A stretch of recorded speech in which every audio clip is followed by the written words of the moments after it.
अगर किसी औरत पर ये श्राप लग जाए तो वो कभी माँ नहीं बन सकती। अगर वो गलती से प्रेग्नेंट हो भी जाए तो बच्चा पैदा होने से पहले ही राक्षस उसे खा जाते हैं। नई वाली दुल्हन लीना पर भी इसी काले जादू का श्राप था, जिसकी वजह से उसका बार बार मिसकैरेज हो रहा था और अब वो कभी माँ नहीं बन सकती। कहानी शुरू होती है उसकी शादी के दिन से। ये दिन बहुत खुशी का होना चाहिए था, लेकिन लीना अंदर से बिल्कुल खुश नहीं थी। उसे ऐसा लग रहा था जैसे कोई अजीब सी ताकत उसे घूर रही है और उसकी ये चिंता बेवजह नहीं थी। जैसे ही वो अपने बेडरूम में शीशे के सामने तैयार होने गई, शीशा अचानक टूट गया और दीवार पर टंगी शादी की फोटो भी नीचे गिर गई। बात यही खत्म नहीं हुई। जब लीना ने फोटो को वापस उसकी जगह पर रखा तो कमरे से फिर एक अजीब सी आवाज आई, लेकिन जैसे ही लीना मुड़कर देखने लगी तो वही फोटो दोबारा जमीन पर गिर गई। इससे पहले कि वो कुछ समझ पाती, उसे दरवाजे के बाहर किसी बूढ़े आदमी की आवाज सुनाई दी। लीना उसके पीछे पीछे के आंगन में गई। वहां उसने देखा कि बीचों बीच एक अजीब सा काला मटका रखा था। ऐसा लग रहा था जैसे कोई काला जादू किया गया हो। उस मटके के अंदर सिर्फ फूल और काला पानी नहीं था, बल्कि एक मरा हुआ चूहा भी पड़ा था। लीना के भाई को तुरंत समझ आ गया कि ये कोई इत्तेफाक नहीं है, कोई जानबूझकर लीना को नुकसान पहुंचाना चाहता है। लेकिन लीना ने इस बात को हल्के में लिया। उसे लगा कि उसका भाई फालतू में परेशान हो रहा है। इसके बाद वह अपने पति के साथ हनीमून पर चली गई। उन्होंने जानबूझकर एक गांव का विला चुना ताकि वे वहां कुछ महीने शांति से बिता सके और अपने बच्चे की प्लानिंग कर सके। लेकिन विला में आते ही लीना को कुछ अजीब महसूस हुआ। लिविंग रूम के कालीन पर जो पैरों के निशान थे वो बिल्कुल शादी वाले दिन उस बूढ़े आदमी के निशानों जैसे थे। पहले तो उसे लगा कि ये सिर्फ एक इत्तेफाक है, लेकिन कुछ ही दिनों बाद वो डरावना बूढ़ा आदमी सीधा लीना के घर में आ गया। और सबसे अजीब बात तो ये थी कि काले कपड़े पहने इस बूढ़े आदमी को लीना के अलावा और कोई नहीं देख सकता था। शुरुआत में पति को लगा कि लीना स्ट्रेस की वजह से अजीब चीजें देख रही है,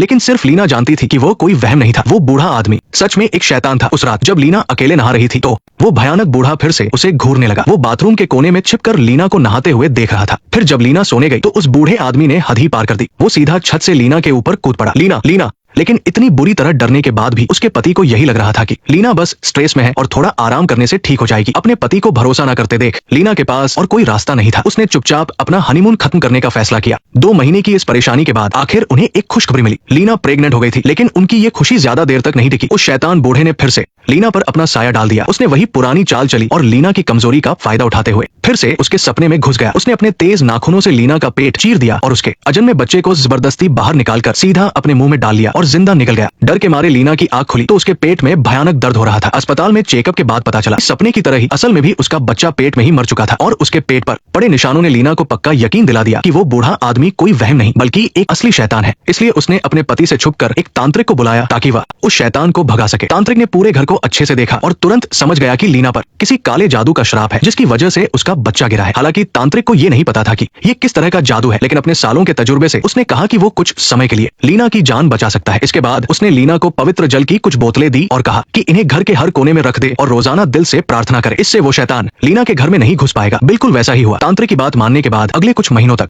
सब कुछ नॉर्मल रहा। लीना को वो भयानक बूढ़ा आदमी दोबारा कभी नहीं दिखा। लेकिन ये शांति ज्यादा दिन नहीं चली। एक दिन उसके पति ने घर में रखा पवित्र जल देख लिया। वो बहुत भड़क गया। उसे लगा कि उसका घर बिल्कुल पवित्र है और उन्हें इन अंधविश्वासों की कोई जरूरत नहीं है। उसने लीना की एक बात नहीं सुनी और सारा पवित्र जल डस्टबिन में फेंक दिया। उसने कहा कि जब तक वो लीना के साथ है उसे कुछ नहीं होगा। लेकिन उसका पति इस मामले को बहुत हल्के में ले रहा था। जिस रात उसने पवित्र जल फेंका उसी रात उस बूढ़े आदमी ने फिर से लीना पर हमला कर दिया और इस बार वो बूढ़ा आदमी लीना के सपनों में नहीं बल्कि असल दुनिया में सामने आ खड़ा हुआ। भूत प्रेत को न मानने वाले उसके पति ने भी उस भयानक शैतान को अपनी आंखों से देखा और तो और जब उसे छत पर वही अजीब सा मटका मिला तो उसका भी माथा ठनका। उसे लगने लगा कि शायद तांत्रिक की बातें सच थी। लीना पर सच में किसी काले जादू का साया था। बहुत सोचने के बाद पति ने अपनी जिद छोड़ दी और लीना के साथ उसी तांत्रिक के पास मदद मांगने गया। तांत्रिक ने मटके की मिट्टी को ध्यान से देखा और बताया कि ये श्मशान की मिट्टी है और इसमें बहुत सारे चूहों का काला खून भी मिला हुआ है। इसलिए ये कोई मामूली जादू नहीं है बल्कि एक बहुत ही पुराना और खतरनाक श्राप है। जिस इंसान पर यह श्राप लग जाए उसका वंश कभी आगे नहीं बढ़ सकता। इसलिए चाहे वो कितनी भी कोशिश कर ले उन्हें कभी अपना बच्चा नसीब नहीं होगा। हालांकि तांत्रिक को ये नहीं पता था कि ये जादू किसने किया है, लेकिन एक बात पक्की थी कि इस श्राप का कनेक्शन किसी खास चीज से है। अगर वो चीज मिल जाए तो श्राप को तोड़ा जा सकता है और लीना की जिंदगी फिर से नॉर्मल हो सकती है। लेकिन उस मनहूस चीज को ढूंढना इतना आसान नहीं था। इसके लिए उन्हें सबसे पहले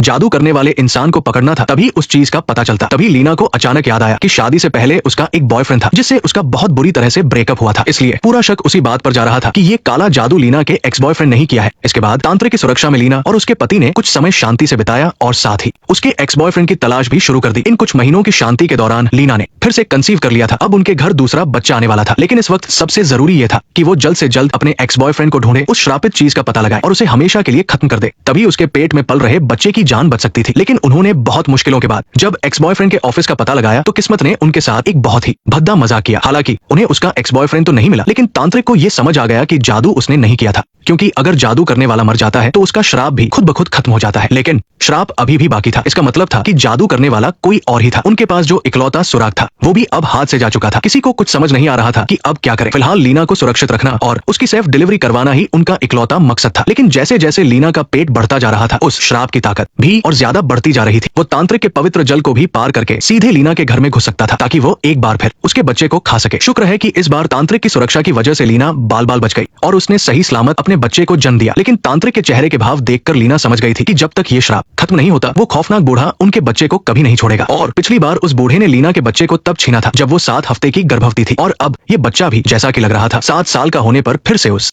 बूढ़े द्वारा ले जाया जाएगा। लीना और उसके पति ने अपनी बेटी के साथ 7 साल तक खौफ के साए में जिंदगी बिताई। इस दौरान उन्होंने हर मुमकिन कोशिश की, लेकिन फिर भी उन्हें श्राप देने वाले इंसान का कोई सुराग नहीं मिला। जैसे जैसे 7 साल का वक्त करीब आ रहा था, बेटी का बर्ताव भी धीरे धीरे अजीब होने लगा। वो बिना किसी वजह के शहर के बाहर जाती और चाकू से कुछ जानवरों के मरे हुए शरीर निकालने लगती। इसके अलावा बेटी का व्यवहार लीना के प्रति बहुत रूखा हो गया था। यहाँ तक कि चाकू से लीना के हाथ काटने के बाद भी उसके चेहरे पर कोई भाव नहीं था, जैसे कुछ हुआ ही न हो। सबसे डरावनी बात ये थी कि जो मरे हुए जानवर उसे मिलते, वो उन्हें छुपकर अपने कमरे में ले आती और फिर उन्हें बड़े मजे से खाती। अपनी बेटी की ऐसी पागलपन वाली हालत देखकर लीना का दिल टूट जाता था। उसका पति भी बहुत परेशान था। आखिरकार जब उनके पास कोई और रास्ता नहीं बचा तो उन्होंने एक और भी ज्यादा ताकतवर तांत्रिक से मदद मांगने का फैसला किया। तांत्रिक ने पीले चावल और पवित्र जल से खिड़की दरवाजों को बंद कर दिया, जो बचाव का पहला तरीका था। फिर वो लीना के परिवार के साथ लड़की की रक्षा करने लगा ताकि बूढ़े के हमले से बचा जा सके। लेकिन तांत्रिक की पहली सुरक्षा परत को उस बूढ़े ने बड़ी आसानी से तोड़ दिया। तेज हवा से पीले चावल उड़ गए और पवित्र जल भी जलकर राख हो गया। इसके बाद चारों तरफ भयंकर तूफान आ गया और वो लड़की अचानक किसी चुड़ैल की तरह उठकर बैठ गई। तांत्रिक ये देखकर तुरंत उठा और अपना जादू शुरू कर दिया। वे तीनों अपनी पीठ सटाकर गोल घेरे में बैठ गए और बूढ़े को भगाने के लिए लगातार मंत्र पढ़ने लगे। लेकिन उस दुष्ट बूढ़े की जादुई ताकत इतनी ज्यादा थी कि उसने पलक झपकते ही उन तीनों का घेरा तोड़ दिया और फिर अपना निशाना बूढ़े तांत्रिक को बना लिया। बरसों पहले इसी बूढ़े तांत्रिक ने उसका काम बिगाड़ा था, इसलिए आज वो दुष्ट बूढ़ा सबसे पहले इसी बूढ़े तांत्रिक को मारना चाहता था। इसके बाद उस बूढ़े का दूसरा निशाना लीना की बेटी थी, पर शुक्र है कि तांत्रिक पहले से ही तैयार था। उसके पास अभी भी जान बचाने वाले पवित्र जल की एक बोतल थी। पवित्र जल का हमला होते ही वो बूढ़ा गुस्से से पागल हो गया और उसने तुरंत अपना निशाना तांत्रिक को बना लिया। पर उसे अंदाजा नहीं था कि ये तांत्रिक की बिछाई हुई एक चाल थी। जब उस बूढ़े का पूरा ध्यान तांत्रिक पर था, तभी तांत्रिक के बेटे ने अचानक पीछे से हमला कर दिया और अपने जादुई हथियार से उस बूढ़े के शरीर को आर पार कर दिया। इसके बाद तांत्रिक ने सारा पवित्र जल उस बूढ़े पर जोर से फेंक दिया। पवित्र जल की जलन बर्दाश्त न कर पाने की वजह से वो दुष्ट बूढ़ा आखिरकार जलकर राख हो गया और गायब हो गया। लेकिन ये सिर्फ कुछ देर के लिए था, क्योंकि जैसे ही बूढ़े की ताकत वापस आएगी वो फिर से लौट कर आएगा। इस श्राप को हमेशा के लिए खत्म करने के लिए तांत्रिक ने बेहद गंभीर होकर उन दोनों से पूछा कि क्या उन्होंने कभी किसी को नाराज किया है। अगर उन्होंने सच नहीं बताया तो शायद ये श्राप कभी खत्म नहीं होगा और उनके बच्चे को आज नहीं तो कल वो बूढ़ा उठा ले जाएगा। अब जब हालात हाथ से निकल चुके थे तो अपने बच्चे को बचाने के लिए